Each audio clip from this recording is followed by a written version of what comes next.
नमस्कार, बहुत स्वागत है आप सभी का। मैं हूं आपके साथ मनु तेवतिया और वक्त हो गया है दिन दहाड़े का। अमन साहू से पूछताछ कर सकते हैं एसएसपी। पुलिस ने 25 सवालों की लिस्ट तैयार कर ली है। बाबा सिद्दीकी केस को लेकर भी पूछताछ की जा सकती है। अभी फिलहाल झारखंड पुलिस की कस्टडी में है अमन साहू। प्रोडक्शन वारंट पर लाई है रायपुर क्राइम ब्रांच। कोर्ट से रिमांड मांग सकती है रायपुर क्राइम ब्रांच। तो ये इस वक्त की बड़ी खबर अपने दर्शकों को बता रहे हैं। पुलिस ने बाकायदा 25 सवालों की लिस्ट तैयार कर ली है और इस मामले में अमन साहू से एसएसपी पूछताछ कर सकते हैं। बाबा सिद्दीकी केस को लेकर भी पूछताछ संभव है। अभी झारखंड पुलिस की कस्टडी में है अमन साहू।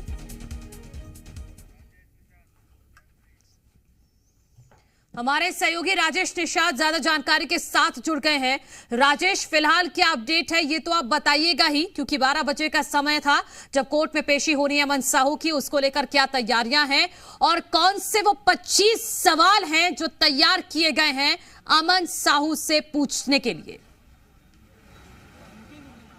बिल्कुल निश्चित तौर पर देखिए, चूंकि एक मामला नहीं है, 3 से 4 अलग अलग मामले हैं। पहला गंज थाना क्षेत्र का मामला है और इसके अलावा सिविल लाइन थाना क्षेत्र, फिर पंडरी और तेलीबांधा थाना क्षेत्र। ये 4 ऐसे थाना क्षेत्र हैं जहां के मामलों को लेकर के पूछताछ की जाएगी और अब से कुछ समय पश्चात पुलिस अमन साहू को लेकर के यहाँ से रवाना होगी। लेकिन उससे ठीक पहले जो एक प्रक्रिया होती है मेडिकल टेस्ट की, वो इनका मुलाहिजा भी कराया जाएगा। उसके बाद इन्हें कोर्ट में पेश किया जाएगा। लेकिन जो अहम मुख्य बातें हैं, जो 25 सवाल करीब ऐसे तैयार किए गए हैं जो अमन साहू से पूछताछ होगी, और जो सवाल हैं उस पर यही बातें निकल के आ रही हैं। जो लॉरेंस के साथ किस तरह से इनका कनेक्शन है और जो बाबा सिद्दीकी हत्याकांड है उस पर भी क्या लॉरेंस अमन साहू का हाथ रहा है, लॉरेंस के साथ कैसे इनकी पहचान हुई, कैसे ये संपर्क करते हैं किसी वारदात को देने के लिए, किस तरह ये अपने गुर्गों का इस्तेमाल करते हैं, मैसेज कन्वे ये लोग किस तरह से करते हैं, तो तमाम मुख्य बिंदु हैं जिसे लेकर के पूछताछ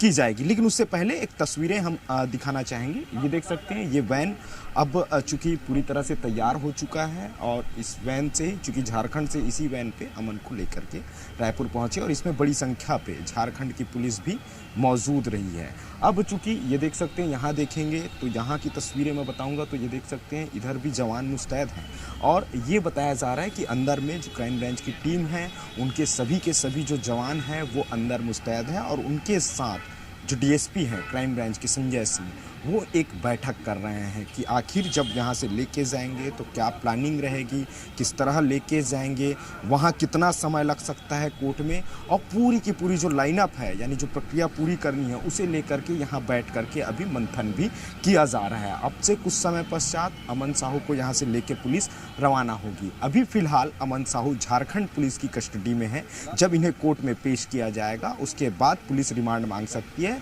तब कह सकते हैं तब रायपुर पुलिस की कस्टडी में कहीं ना कहीं अमन साहू रहेगा। उस दौरान पूछताछ का जो सिलसिला है वो शुरू हो जाएगा और करीब 25 वो सवालों के बारे में भी बताइएगा। अगर रायपुर पुलिस को रिमांड मिल जाती है अमन साहू की, तो अमन साहू रायपुर में रहेगा या फिर रायपुर पुलिस को परमिशन मिलेगी झारखंड जाने की, वहां पर पूछताछ होगी? देखिए, बहुत ही अहम सवाल है। हालांकि ये कोर्ट से ही स्पष्ट हो पाएगा कि कोर्ट के द्वारा क्या फैसला सुनाए जाते हैं।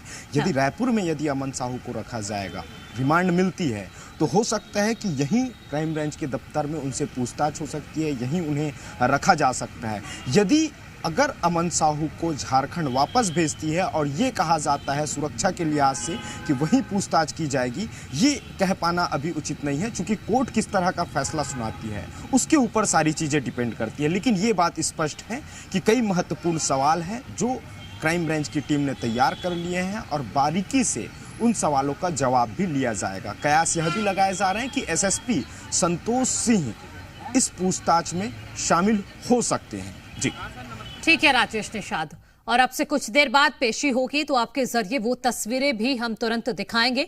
फिलहाल बहुत शुक्रिया आपका तमाम जानकारी के लिए। तो ये बड़ी खबर अपने दर्शकों को बता रहे हैं कि बाबा सिद्दीकी मर्डर केस में भी अमन साहू से पूछताछ हो सकती है। अपडेट आपको आगे देंगे।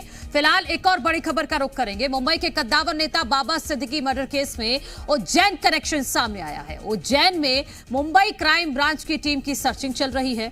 दरअसल 2 साल पहले एनआईए ने लॉरेंस बिश्नोई गैंग के 2 गुर्गों को नागदा से पकड़ा था। दोनों को सिद्धू मूसेवाला मर्डर केस में पकड़ा गया था। उधर बाबा सिद्दीकी मर्डर मामले में आरोपियों की तलाश की जा रही है। यूपी के बहराइच निवासी संदिग्ध आरोपी समेत अन्य की तलाश की जा रही है। रविवार की सुबह ही उज्जैन में मुंबई क्राइम ब्रांच की टीम पहुंच गई थी। तो शूटआउट का एमपी कनेक्शन आखिर क्या है, यही तलाशने के लिए मुंबई क्राइम ब्रांच इस वक्त उज्जैन में मौजूद है, क्योंकि 2 साल पहले एनआईए ने नागदा से 2 लोगों को पकड़ा था और वो दोनों ही सिद्धू मूसेवाला मर्डर केस में आरोपी थे। हमारे सहयोगी प्रमोद सिन्हा हमारे साथ खंडवा से जुड़ गए हैं। प्रमोद, क्या अपडेट आपको मिल पा रहा है इसको लेकर, क्योंकि मुंबई पुलिस खंडवा भी पहुंची थी, क्या कुछ हाथ लगा पुलिस को?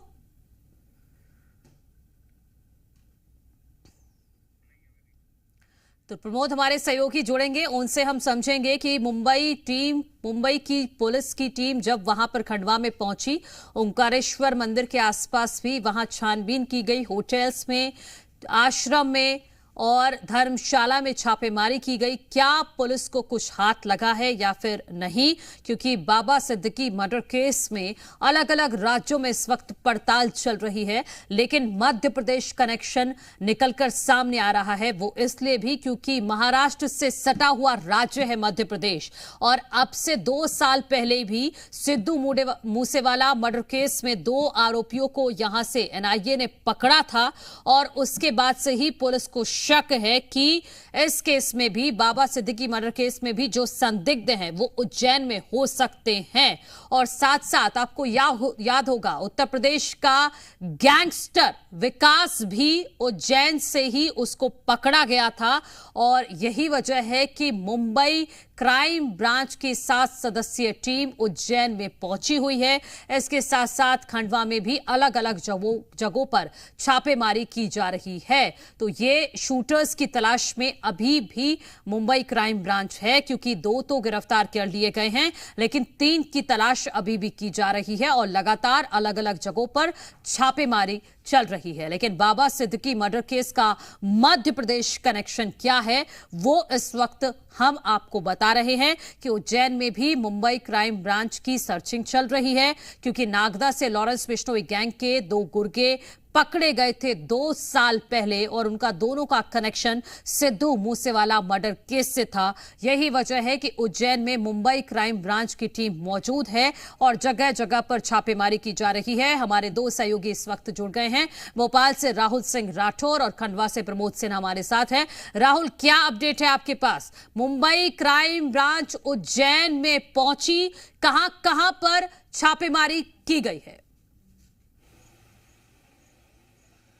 देखिए, कोई भी आधिकारिक रूप से इस मामले में कहने से बच रहा है, और मुंबई क्राइम ब्रांच लगातार रविवार सुबह से उज्जैन के अलग अलग क्षेत्रों में दबिश दे रही है। होटल, लॉज, धर्मशाला, तमाम जगहों पर छानबीन की जा रही है। और देखिए, Mumbai crime branch Ujjain police के साथ सुबह से ही, रविवार सुबह से ही जुटी हुई है। 24 घंटे से अधिक मुंबई क्राइम ब्रांच को उज्जैन में डेरा डाले हुए हो गए हैं, और अब तक देखिए बताया जा रहा है कि कई सुराग लगे हैं, लेकिन कोई भी आधिकारिक रूप से इसको कहने को तैयार नहीं है। देखिए, बताया यह भी जा रहा है कि उज्जैन में हथियारों की तस्करी का भी एक इनपुट जो है वो मुंबई क्राइम ब्रांच को मिला है। जो 3 आरोपी अब तक इस पूरे मामले में, बाबा सिद्दीकी मर्डर केस मामले में पकड़ाए गए हैं, उनसे ही पूछताछ में माना जा रहा है कि ये जो इनपुट है उज्जैन का वो मिला है। उज्जैन ही नहीं, खंडवा और बुरहानपुर क्षेत्रों में भी लगातार क्राइम ब्रांच की टीमें छानबीन कर रही है, दबिश दे रही है। देखिए, 25 टीमें हैं जो अलग अलग क्षेत्रों में एमपी और देश के अलग अलग राज्यों में पहुंची हुई है और लगातार जांच पड़ताल कर रही है। लोकल पुलिस टीम का, लोकल इंटेलिजेंस का जो है सहयोग ले रही है, लेकिन अभी तक कोई इसमें आधिकारिक रूप से सामने नहीं आ पाया। जैसे ही इसमें कुछ इनपुट आते हैं, सबसे पहले जी मध्य प्रदेश छत्तीसगढ़ के माध्यम से हम अपने दर्शकों को बताएंगे। बिल्कुल राहुल, आपके जरिए सबसे मामला है पहले वो पूरा। जानकारी अपने दर्शकों को देंगे। फिलहाल खंडवा से हमारे सहयोगी प्रमोद सिन्हा भी जुड़े हुए हैं, उनसे भी अपडेट ले लेते हैं। प्रमोद, बताइए, छापेमारी को लेकर आपके पास क्या अपडेट है? क्या टीम वापस जा चुकी है? कुछ हाथ लगा है? कोई लीड मिली है? जी देखिए, अभी तक तो कुछ भी नहीं मिला है और रात में ही ऐसा पता चल रहा है सूत्रों के माध्यम से कि कल दिन भर जो है ओमकारेश्वर और ओमकारेश्वर के आसपास के जो कस्बे हैं जो खरगोन जिले में आते हैं, सनावाद, बड़वा वगैरह जो है, तो ओमकारेश्वर के पूरे एरियाज में होटल, आश्रम, जितनी भी धर्मशाला है, उन सभी जगह जो है लोकल पुलिस की मदद से मुंबई की पुलिस टीम ने जो है छानबीन की, लोगों की आइडेंटिटी वगैरह जो है चेक की और कोई यहाँ पर इस तरह का कोई संदिग्ध व्यक्ति है और उसके बारे में पता लगाया। आसपास के जो बदमाश लोग होते हैं उनसे पता किया और जो खुफिया टीम के संपर्क में जो मुखबिर होते हैं उनसे पता किया। चूंकि ओमकारेश्वर छोटी सी जगह है तो कल दिन भर जो है लोकल पुलिस की मदद से महाराष्ट्र पुलिस की टीम जो है पूरे एरिया में छानबीन करती रही। चूंकि खंडवा, बुरहानपुर, खरगोन ये वो जिले हैं जो महाराष्ट्र बॉर्डर से लगे हुए हैं। तो निश्चित ही मुंबई पुलिस की टीम इसी बात पर तहकीकात में लिखती है कि या तो कोई धार्मिक स्थल हो या बॉर्डर के एरिया हो या इस तरह के क्षेत्र हो जहाँ पर ये हो सकते हैं, तो तमाम जगह जो है पुलिस की टीम जो है उनकी छानबीन कर चुकी है और ऐसा पता चला है कि रात में ही जो है कहीं दूसरी ओर वो मुंह कर गए हैं। हालांकि लोकल पुलिस ने इस बारे में कोई इनपुट नहीं दिया है। लोकल पुलिस का ये कहना है कि हाँ, गुप्त रूप से ही, क्योंकि ये जांच पड़ताल की जा रही है, क्योंकि अगर कोई जानकारी लीक होती है तो ये कहीं ना कहीं मदद हो जाएगी शूटर्स के लिए। उस वजह से भी गुप्त रूप से ही इस जांच को आगे बढ़ाया जा रहा है। हाई प्रोफाइल मामला है। बहुत शुक्रिया प्रमोद आपका तमाम जानकारी के लिए। राहुल, आपका भी शुक्रिया। वहीं सूरजपुर से खबर है, हेड कांस्टेबल की पत्नी बेटी की हत्या, घर से अपहरण के बाद बेरहमी से कत्ल कर दिया गया। घर से 5 किलोमीटर दूर दोनों के शव मिले हैं। हत्याकांड के मुख्य आरोपी की पहचान हुई है। जिला बदर कुलदीप साहू पर हत्या का आरोप लगा है। पुलिस मुठभेड़ में बचकर भागा कुलदीप साहू। पुलिस ने कुलदीप की कार पर फायरिंग भी की थी। और एक और बड़ी बात यह है कि ये कुलदीप साहू जो मुख्य आरोपी है ये जिला बदर है, लेकिन फिर भी ये जिले में घूम रहा था और जिले में आकर इसने पहले पुलिस पर अटैक किया और उसके बाद इसने हेड कांस्टेबल की पत्नी और बेटी का अपहरण किया और उन्हें मौत के घाट उतार दिया। घर से 5 किलोमीटर दूर इन दोनों का शव मिला है। हमारे आरक्षक के ऊपर यहाँ के जो निगरानी बदमाश कुलदीप साहू के द्वारा जो खौलते तेल को डालने की घटना हुई थी, उसके पता तलाश करने के लिए रुके हुए थे। प्रधान आरक्षक काली शेख अपने किराए के मकान में जब गया तो घर के दरवाजे टूटे हुए थे और अंदर गए तो पूरा कमरा खून से लथपथ पड़ा हुआ था और वहां पर उसकी पत्नी और बच्ची रहती थी, दोनों ही गायब थे। तो दोनों वहां पर कुछ नहीं मिले। एक बड़ी अनहोनी की आशंका उसी समय से हो गया। तो संदेही जो कुलदीप साहू जो निगरानी बदमाश है उसके द्वारा घटनाकारी की जानकारी प्राप्त हुई। वह हमको पता चला कि ग्राम पीढ़ा जो सूरजपुर से 4 किलोमीटर के दूर है, उधर में उनकी डेड बॉडी को यहाँ पर फेंक के आरोपी यहाँ से फरार हो गया। ये पुलिस परिवार के ऊपर हमला है और ये इस तरीके के मतलब ऐसी आतंकी गतिविधियां पुलिस किसी भी ढंग से बर्दाश्त नहीं करेगी। एक प्रधान आरक्षक के घर में घुसकर एक आरोपी के द्वारा अपहरण किया जाता है उसके बीवी और बच्चे का और उसके बाद उसकी हत्या कर लगभग 5 किलोमीटर दूर फेंक दिया जाता। हम मौजूद हैं उस घटना पर जहां पर उस आरक्षक के बीवी और बच्चे का शव मिला था। यही वो जगह है जहां पर उसकी पत्नी का शव फेंका गया था और आप यहाँ निशान देख सकते हैं। अभी भी ये जो निशान दिख रहे हैं इससे ये अनुमान लगाया जा रहा है कि यहाँ कार रोककर और बॉडी को घसीट कर यहाँ फेंका गया है। बड़ी संख्या में पुलिस दल पहुंची, स्थानीय लोग भी यहाँ पहुंचे और लगातार इस बात की मांग की जा रही है कि जो आरोपी है उसके खिलाफ सख्त कार्रवाई की जाए।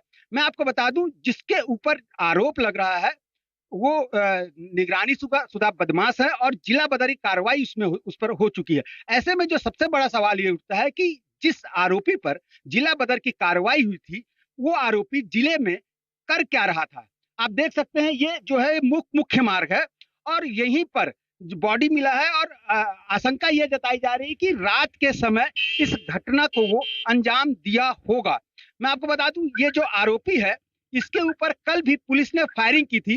दरअसल जब कल दुर्गा विसर्जन हो रहा था उस दौरान आरोपी ने एक आरक्षक पर खौलता हुआ तेल फेंक दिया था। जो आरक्षक अभी भी जिंदगी और मौत के बीच में अस्पताल में जूझ रहा है। जिसके बाद लगातार पुलिस उसकी तलाश कर रही थी और जो आरक्षक है, जो प्रधान आरक्षक है, उसके ऊपर शायद इसी बात का गुस्सा रहा होगा आरोपी का कि उसका एक्टिविटी सबसे ज्यादा था और उसने ही पकड़ने का प्रयास किया था आरोपी को। शायद यही वजह रही कि उसने वो बदला लेने के लिए पुलिस के पुलिसकर्मी घर में जाकर उसकी पत्नी और बच्चे के साथ इतना घिनौना कृत्य किया। पुलिस के परिवार पर ही जब इतना बड़ा हमला हुआ है तो अब पुलिस इस पर क्या कार्रवाई करती है और आखिर ये आरोपी कब तक कानून के शिकंजे में आता है। ओपी तिवारी, जी मीडिया, सूरजपुर। तो मुख्य आरोपी की पहचान तो हो गई है, लेकिन कब इस जिला बदर कुलदीप साहू पर शिकंजा कसेगा, ये एक महत्वपूर्ण सवाल है। क्योंकि सूरजपुर में जब पुलिस ही सुरक्षित नहीं है तो आम जनता का क्या। पुलिस की पर ये खोलता हुआ तेल डाल देता है एक आरक्षक पर, और उसके बाद हेड कांस्टेबल की पत्नी और बेटी को किडनैप करने के बाद उन्हें मौत के घाट उतार देता है और घर से 5 किलोमीटर दूर उनके शव को फेंक कर फरार हो जाता है। वो भी तब जब ये आरोपी कुलदीप साहू जिला बदर है, यानी कि इसको सूरजपुर जिले में रहने की परमिशन नहीं है, लेकिन फिर भी ये कुलदीप साहू वहां पर सूरजपुर में खुले आम वारदातों को अंजाम दे रहा है, लेकिन कोई भी इसे रोकने वाला नहीं है। यहां पर सूरजपुर पुलिस की कार्यशैली पर भी प्रश्न चिन्ह खड़ा हो गया है, क्योंकि पुलिस मुठभेड़ से ही बचकर ये भागा है कुलदीप साहू। पहले इसने हेड कांस्टेबल की पत्नी और बेटी का किडनैप किया, उसके बाद उन्हें मौत के घाट उतार दिया।